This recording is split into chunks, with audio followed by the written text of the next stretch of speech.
তিনটি লক্ষণ দেখলে বুঝবেন লোকটি পরকীয়ায় লিপ্ত আছে। বর্তমানে অনেকেই কিন্তু এই গোপন গুনাহে লিপ্ত হয়ে যাচ্ছে। অনেক স্বামী আছে স্ত্রীকে রেখে ভিন্ন নারীর দিকে তাদের অ্যাট্রাকশন থাকে। অনেক স্ত্রী আছে স্বামীকে রেখে অন্য পুরুষের প্রতি তারা আসক্ত থাকে। মনে রাখবেন, এই গোপন পাপ কাজ যারা করে, নবীজি সাল্লাল্লাহু আলাইহি সাল্লাম জানিয়ে দিয়েছেন দুনিয়াতেই আল্লাহ পাক রব্বুল আলামিন তাদেরকে তিনটি শাস্তি দেন।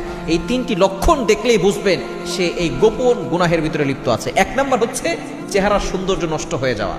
নবীজি সাল্লাল্লাহু আলাইহি ওয়াসাল্লাম জানিয়ে দিয়েছেন যারা গোপন গুনাহ করে এবং গোপন গুনাহ আল্লাহকে নারাজ করে ফেলে, শুধু তাই নয়, এই গোপন গুনাহের ছাপ তার চেহারার ভিতরে পড়ে যায়। অর্থাৎ এই গোপন গুনাহ করলে চেহারার ভিতরে কোনো নূর থাকে না, চেহারার সৌন্দর্য, বিউটি, কিউটনেস এগুলো আস্তে আস্তে নষ্ট হয়ে যায়। সুতরাং আপনি যদি গোপন গুনাহ না ছাড়তে পারেন তাহলে কিন্তু আপনার চেহারা আস্তে আস্তে নষ্ট হয়ে যাবে। এজন্য গোপন গুনাহ ছাড়তে হবে। গোপন গুনাহ শুধু আপনার চেহারা নষ্ট করবে না, আপনার মেধাকে নষ্ট করে দিবে, আপনার কল্পটাকে কালো করে ফেলবে, তখন আর ভালো কাজ ভালো লাগবে না। এজন্য আসুন আমরা গোপন পাপ কাজ থেকে দূরে সরে আসি।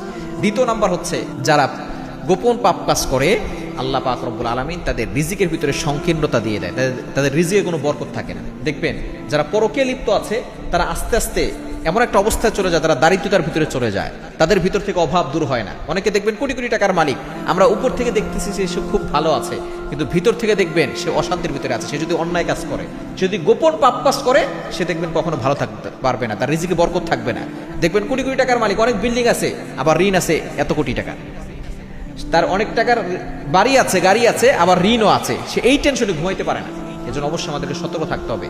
যারা এই গোপন পাপ কাজ করে আল্লাহ পাক রব্বুল আলামিন তাদের রিজিকের ভিতরে বরকত কমিয়ে দেন, রিজিকের ভিতরে সংকীর্ণতা চলে আসে। এবং 3 নাম্বার হচ্ছে তাদের হায়াত সংকীর্ণ হয়ে যায়। এই গোপন পাপ আপনার হায়াতের ভিতরে বরকত কমিয়ে দিবে, আপনার হায়াতটাকে সংকীর্ণ করে দিবে। এজন্য আসুন আমরা এই হারাম কাজ থেকে দূরে সরে আসি। আল্লাহ তাআলা সকলকে গোপন পাপ কাজ থেকে দূরে সরে আসার তৌফিক দান।